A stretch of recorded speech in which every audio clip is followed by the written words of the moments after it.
जय हिंद दोस्तों, कैसे हैं आप सभी प्यारे भक्तों को हर हर महादेव। दोस्तों, आज के इस खास और इन्फॉर्मेटिव वीडियो में मैं आपको महादेव जी की नगरी काशी में दर्शन और घूमने की संपूर्ण जानकारी बताने वाला हूं। काशी को हम सभी बनारस और वाराणसी के नाम से भी जानते हैं। यहीं पर विश्वविख्यात श्री काशी विश्वनाथ ज्योतिर्लिंग भी विराजमान है। तो अगर आप भी महादेव जी के दर्शन करने बनारस आने की प्लानिंग बना रहे हैं तो ये वीडियो आपकी बहुत हेल्प करेगा। इस वीडियो में बात करेंगे आप यहाँ तक कैसे पहुँचेंगे, यहाँ पर होटल या धर्मशाला आपको कहाँ पर लेना चाहिए, दर्शन करने का सही तरीका क्या रहता है, आप यहाँ पर कौन कौन से प्रमुख मंदिरों में दर्शन कर सकते हैं, यहाँ पर खाने पीने की कैसी व्यवस्था है, और वीडियो के लास्ट में बात करेंगे संपूर्ण बजट की। तो A to Z complete information के लिए वीडियो को एक बार पूरा जरूर देखें। तो फिर चलिए आज मेरे साथ घूमिए महादेव जी की प्यारी सी नगरी बनारस में। दोस्तों, पूरे ही साल देश और दुनिया से करोड़ों भक्त यहाँ पर आते हैं। आप इसी बात से अंदाजा लगा सकते हैं, गोवा, शिमला और मनाली इन सभी जगह को मिला लें उससे भी ज़्यादा लोग यहाँ पर दर्शन करने के लिए आते हैं। तो फिर चलिए वीडियो में आगे बढ़ते हैं और एकदम शुरू से शुरू करते हैं और जानते हैं कि आप यहाँ तक कैसे पहुँचेंगे। यहाँ तक आने का सबसे सस्ता और सरल तरीका है ट्रेन का। यहाँ पर दो प्रमुख स्टेशन हैं, बनारस और वाराणसी रेलवे स्टेशन। हर प्रमुख स्टेशन से यहाँ तक डायरेक्ट ट्रेन आपको मिल जाएगी। दोनों ही रेलवे स्टेशन काशी विश्वनाथ मंदिर से लगभग 5 किलोमीटर की दूरी पर स्थित हैं, जिसे आप ई रिक्शा, ऑटो या इलेक्ट्रिक बस के माध्यम से पूरा कर सकते हैं। ई रिक्शा और ऑटो में आपसे शेयरिंग में 25 से 30 रुपये का चार्ज करते हैं, वहीं रिजर्व में 100 से 150 रुपये आपसे चार्ज करते हैं। बात करें बस की तो आसपास के शहरों और राज्यों से आपको यहां तक डायरेक्ट बस मिल जाएगी। बहुत से टूर एंड ट्रेवल्स वाले अपनी बस सर्विस यहां तक चलाते हैं, तो आप बस के माध्यम से भी बहुत ही आराम से यहां पर आ सकते हैं। वहीं अगर आप फ्लाइट से आना चाहते हैं तो यहाँ पर लाल बहादुर शास्त्री इंटरनेशनल एयरपोर्ट भी बना है, जो मंदिर से लगभग 26 किलोमीटर की दूरी पर स्थित है। आप आराम से फ्लाइट के माध्यम से भी यहाँ तक आ सकते हैं। बहुत से लोग अपनी खुद की कार से भी यहाँ तक आते हैं। कार से आने के लिए आपको यहाँ पर पार्किंग की फैसिलिटीज़ मिल जाएंगी बहुत से होटल्स में, और साथ ही साथ प्राइवेट पार्किंग की फैसिलिटीज़ भी आपको बनारस में मिल जाती हैं। तो चलिए, बहुत ही प्यारा सा सफ़र पूरा करके अब हम लोग पहुँच चुके हैं बनारस, और अब हम लोग बात करते हैं रुकने के लिए होटल या धर्मशाला आपको कहाँ पर लेना चाहिए। दोस्तों, ऐसे तो आप पूरे ही बनारस में कहीं पर भी रुक सकते हैं, बहुत ही VIP होटल्स आपको मिल जाएंगे। लेकिन मैं आपको एडवाइस करूँगा, आप ऑटो या ई रिक्शे के माध्यम से आ जाइए गदौलिया चौराहे पर, जिसे गिरजाघर चौराहा भी कहते हैं। यहाँ से मंदिर और गंगा घाट मात्र 200 मीटर पर स्थित हैं। इस चौराहे के आसपास आपको बहुत ही अच्छे होटल्स और धर्मशाला मिल जाएंगे। मेन रोड पर होटल्स थोड़े से कॉस्टली रहते हैं, वहीं अगर आप किसी भी गली में होटल लेते हैं तो बहुत ही अच्छा और बजट होटल आपको मिल जाएगा। यहाँ पर धर्मशाला के रेट 600 से स्टार्ट हो जाते हैं, वहीं होटल्स के रेट 1000 से स्टार्ट हो जाते हैं। वहीं आपका जैसा बजट हो, 5000, 10,000 तक के बजट में आप यहाँ पर होटल ले सकते हैं। दोस्तों, ये लोकेशन बहुत ही ज़्यादा अच्छी है क्योंकि मंदिर और गंगा घाट वॉकिंग डिस्टेंस पर है। आपको बार बार ऑटो या ई रिक्शे से अपने होटल पर जाना नहीं रहेगा, इससे आपका टाइम और पैसे भी बचेंगे। तो आप इसी लोकेशन पर कहीं पर भी अच्छा सा होटल ले लीजिए। तो चलिए अब बात करते हैं यहाँ पर दर्शन का सही तरीका क्या रहता है। दोस्तों, सबसे पहले हम लोग चलेंगे गंगा जी में स्नान करने। गदौलिया चौराहे से ही दशाश्वमेध घाट के लिए रास्ता जाता है। जो आप रास्ता देख रहे हैं ये सीधे गंगा घाट के लिए जाता है। यहाँ पर आप माँ गंगा के पावन जल में स्नान कर सकते हैं, साथ ही साथ पूजा अर्चना भी करवा सकते हैं। तो गंगा जी में स्नान करने के बाद में अब हम लोग चलेंगे श्री काशी विश्वनाथ जी में महादेव जी के दर्शन करने। दोस्तों, मंदिर में एंट्री करने के 4 प्रमुख गेट हैं। गेट नंबर 1 जो ललिता घाट से जाता है, जहां पर कॉरिडोर बना हुआ है। दूसरा विश्वनाथ गली से, और फिर उसके बाद में गदौलिया चौराहे के पास में गेट नंबर 3 और फिर गेट नंबर 4 भी बना हुआ है। आप किसी भी गेट से एंट्री कर सकते हैं, लेकिन मैं आपको एडवाइस करूंगा कि आप गेट नंबर 4 से एंट्री करें, क्योंकि यहाँ पर भीड़ भाड़ थोड़ा कम रहता है। वहीं आप मंदिर में शीघ्र और सुगम दर्शन करना चाहते हैं तो यहाँ पर सुगम दर्शन काउंटर भी बने हुए हैं, जिसमें 300 रुपये पर पर्सन का चार्ज लेते हैं और आप बहुत ही आराम से दर्शन प्राप्त कर सकते हैं। वहीं अगर भीड़ भाड़ ज़्यादा है तो सुगम दर्शन में भी आपको 1 घंटा तक लग सकता है। दोस्तों अगर किसी को चलने में परेशानी है या कोई सीनियर सिटीजन है तो आप अगर चाहें तो यहाँ पर व्हील चेयर भी ले सकते हैं। गदौलिया चौराहा, गिरजाघर चौराहा और सुगम दर्शन काउंटर के पास से आपको व्हील चेयर मिल जाएंगी। यहाँ पर 300 से 400 रुपये का चार्ज करते हैं। मंदिर में दर्शन कराने के बाद में आपको फिर से यहीं पे ड्रॉप कर देते हैं। वहीं मंदिर में मोबाइल फ़ोन, इलेक्ट्रॉनिक वॉच और कोई भी सामान ले जाना अलाउ नहीं है। तो मंदिर के बाहर और मंदिर के अंदर दोनों जगह लॉकर बने हुए हैं। तो आप अगर चाहें तो मंदिर के बाहर भी लॉकर बने हुए हैं, यहाँ पर भी अपना सारा सामान रख सकते हैं। लेकिन इन दुकानों से आपको प्रसाद लेना रहता है, लेकिन यहाँ पर प्रसाद के रेट बहुत ही ज़्यादा हाईफाई रहते हैं। तो आप नॉर्मल दुकान से प्रसाद और फूल माला ले सकते हैं, फिर आप मंदिर के अंदर बने लॉकर में अपना सारा सामान जमा कर सकते हैं। तो चलिए फिर लाइन में लगकर महादेव जी के बहुत ही अद्भुत और दिव्य रूप के दर्शन कर आशीर्वाद प्राप्त करेंगे। महादेव जी आपकी सभी मनोकामनाओं को जरूर पूरा करेंगे। दोस्तों कमेंट बॉक्स में हर हर महादेव जरूर लिखें। दोस्तों ऐसे तो नॉर्मली आधे से 1 घंटे में आपको दर्शन मिल जाते हैं, लेकिन अगर बहुत ही ज़्यादा भीड़ भाड़ है तो यहाँ पर 3 से 4 घंटे भी आपको दर्शन में लग सकते हैं। तो महादेव जी के दर्शन करने के बाद अब हम लोग बात करते हैं बनारस में हम लोग और कहाँ कहाँ दर्शन प्राप्त कर सकते हैं। तो सबसे पहले हम लोग चलेंगे काल भैरव जी के दर्शन करने, जो मंदिर से लगभग 1.5 किलोमीटर की दूरी पर स्थित है। गेट नंबर 4 के सामने से ही रास्ता जाता है। अगर आप पैदल जाना चाहते हैं तो आप पैदल चले जाइए, या आप यहाँ पर रिक्शा भी कर सकते हैं। रिक्शा वाले आपसे 50 से 60 रुपए का चार्ज करते हैं। दोस्तों कहते हैं महादेव जी के दर्शन करने के बाद काल भैरव जी के दर्शन जरूर करना चाहिए, तभी आपकी यात्रा सफल मानी जाती है। तो लाइन में लगकर काल भैरव जी के बहुत ही अद्भुत और दिव्य रूप के दर्शन कर आशीर्वाद प्राप्त करेंगे। दोस्तों बहुत ही अलौकिक दरबार है, आप यहाँ पर दर्शन करने जरूर आइए।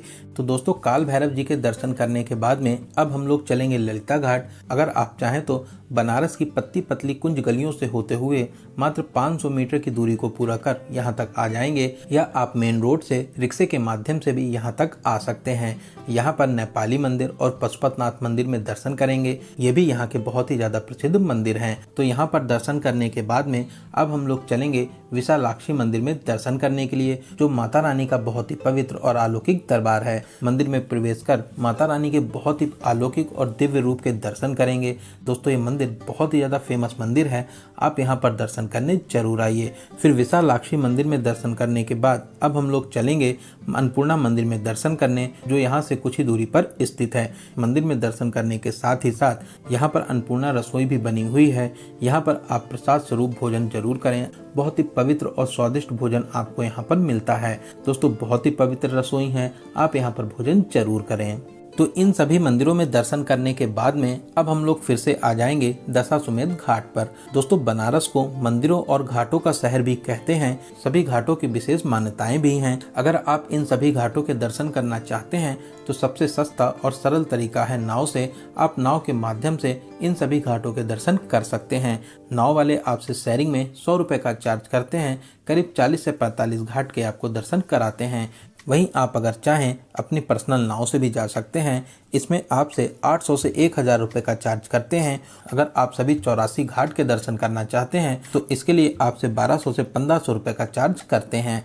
दोस्तों नौका विहार का एक्सपीरियंस बहुत ही ज़्यादा खास रहता है। यहाँ पर कुछ प्रमुख घाट हैं, जैसे राजा घाट, केदार घाट, हरीशचंद्र घाट, अस्सी घाट, मणिकर्णिका घाट, पंचाल घाट, ललिता घाट, मीर घाट और भी बहुत से प्रमुख घाट हैं। आप इन सभी के नाव के माध्यम से दर्शन कर सकते हैं। दोस्तों मणिकर्णिका घाट वही घाट है जहाँ पर 24 घंटे दाह संस्कार होता है। इस घाट की बहुत ही विशेष मान्यताएं हैं, तो आप गंगा के इस पावन जल में नौका विहार जरूर करें। दोस्तों शाम को 7 बजे दशाश्वमेध घाट पर भव्य आरती का आयोजन भी होता है। शाम को 5 बजे से ही भीड़ आना शुरू हो जाती है। बहुत से लोग घाट पर बैठ के इस आरती के दर्शन करते हैं और बहुत से लोग नाव पर भी बैठकर सामने से इस आरती के दर्शन करते हैं। तो आप इस आरती में जरूर शामिल होइए। इस आरती का अनुभव बहुत ज़्यादा खास रहता है। इसके अलावा ललिता घाट पर बने कॉरिडोर के नज़ारे शाम को और भी ज़्यादा अच्छे लगते हैं। शाम को इसके नज़ारे देखते ही बनते हैं, तो आप शाम को इस कॉरिडोर पर घूमने जरूर आइए। साथ ही साथ आप मंदिर परिसर में भी प्रवेश जरूर करें। शाम को मंदिर परिसर के नज़ारे देखते ही बनते हैं। साथ ही साथ शाम को 7 बजे, 8 बजे और 9 बजे 15-15 मिनट के यहाँ पर लेजर लाइट शो भी होते हैं। इसमें काशी विश्वनाथ मंदिर के संपूर्ण इतिहास को बाखूबी से दिखाते हैं। तो शाम को आप ललिता घाट पर जरूर आइए, आपको यहाँ पर बहुत ही ज़्यादा अच्छा लगेगा। तो इन सभी प्लेसेस पे दर्शन और घूमने के बाद में शाम को हम लोग अपने होटल में आराम करेंगे और अगले दिन हम लोग चलेंगे बनारस में और भी जितने मंदिर हैं उन सभी में दर्शन करने। अगले दिन हम लोग उन मंदिरों में दर्शन करने चलेंगे जो यहाँ से कुछ किलोमीटर दूरी पर स्थित हैं। सबसे अच्छा तरीका है आप यहाँ पर ई रिक्शा या ऑटो बुक कर लीजिए। इसमें आपसे 1000 से 1200 रुपए का चार्ज करते हैं। 7 से 8 मंदिर में दर्शन कराते हैं और साथ ही साथ सारनाथ को भी कवर करते हैं। तो सबसे पहले हम लोग चलेंगे माँ दुर्गा मंदिर में दर्शन करने। दोस्तों ये मंदिर बहुत ही दिव्य और पावन स्थान है। यहाँ पर माता रानी के बहुत ही अद्भुत रूप के दर्शन प्राप्त करेंगे। बहुत ही भव्य और दिव्य शैली में ये प्यारा सा मंदिर बना हुआ है। साथ ही साथ यहाँ पर बहुत ही बड़ा कुंड भी बना हुआ है। तो माता रानी के दर्शन करने के बाद अब हम लोग चलेंगे अपने अगले मंदिर तुलसी मानस मंदिर और त्रिदेव मंदिर भी स्थापित हैं। बहुत ही भव्य और दिव्य शैली में दोनों ही मंदिर बने हुए हैं। यहाँ पर भी आपको दर्शन कर बहुत ही ज़्यादा अच्छा लगेगा। फिर यहाँ पर दर्शन करने के बाद में अब हम लोग चलेंगे संकट मोचन मंदिर। ये प्यारा सा हनुमान जी का मंदिर बहुत ही पवित्र और दिव्य स्थान है। दोस्तों मंदिर के अंदर मोबाइल फ़ोन, इलेक्ट्रॉनिक सामान और बैग ले जाना मना है। तो यहाँ पर लॉकर बने हुए हैं। आप लॉकर में सारा सामान जमा कर लाइन में लगकर मंदिर में प्रवेश करें।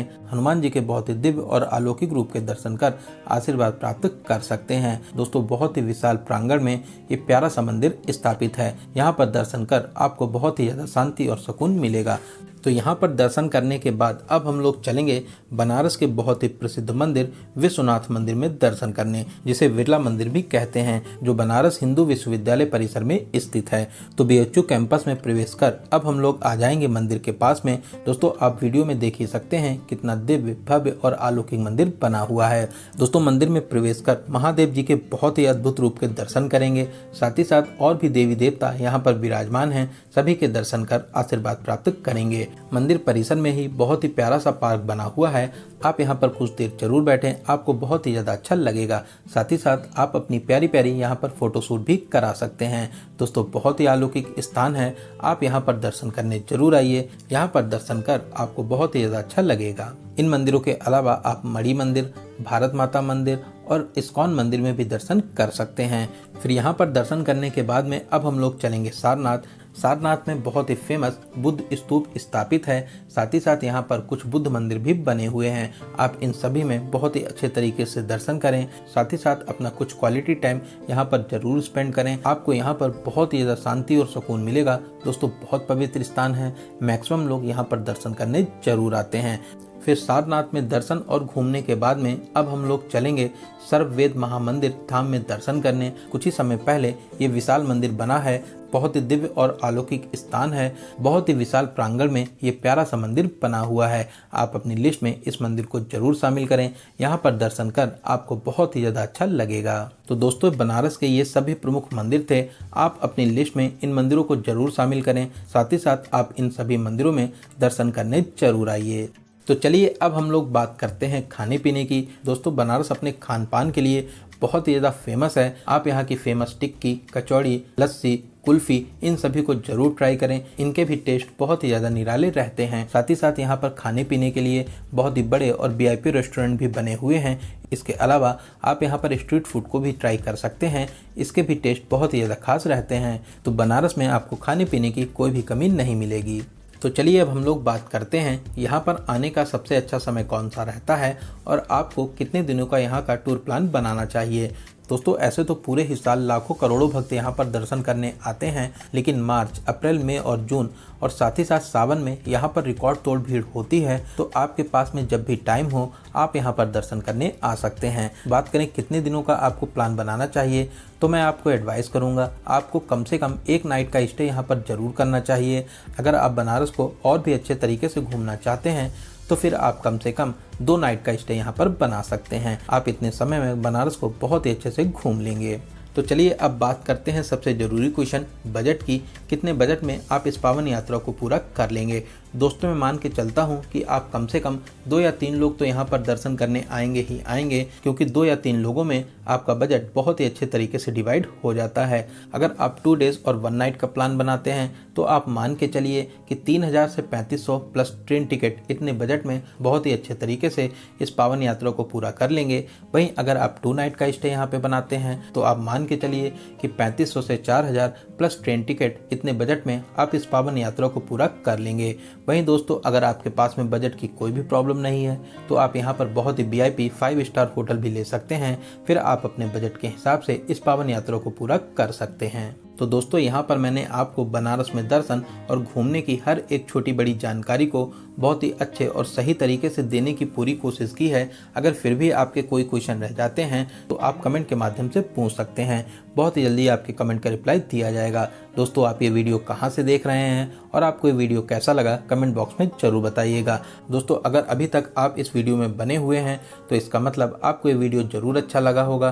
तो प्लीज़ अपने एक लाइक से हमें मोटिवेट जरूर करें, साथ ही साथ अपने सभी फ्रेंड और रिलेटिव में जरूर से जरूर शेयर करें। अगर अभी तक आप अपने चैनल यात्रा मित्र से नहीं जुड़े हैं तो प्लीज़ चैनल को सब्सक्राइब जरूर करें, साथ ही साथ बेल आइकन प्रेस करने के बाद में ऑल नोटिफिकेशन को जरूर क्लिक करें, जिससे भविष्य में आने वाले वीडियो आपको आसानी से मिल सकें। तो चलिए दोस्तों अब मिलते हैं किसी ऐसे ही इंफॉर्मेटिव वीडियो में। तब तक आप अपना और अपने परिवार का बहुत ज़्यादा ख्याल रखें। आपकी यात्रा सफल, सुगम और मंगलमय हो। जय हिंद, जय भारत, हर हर महादेव।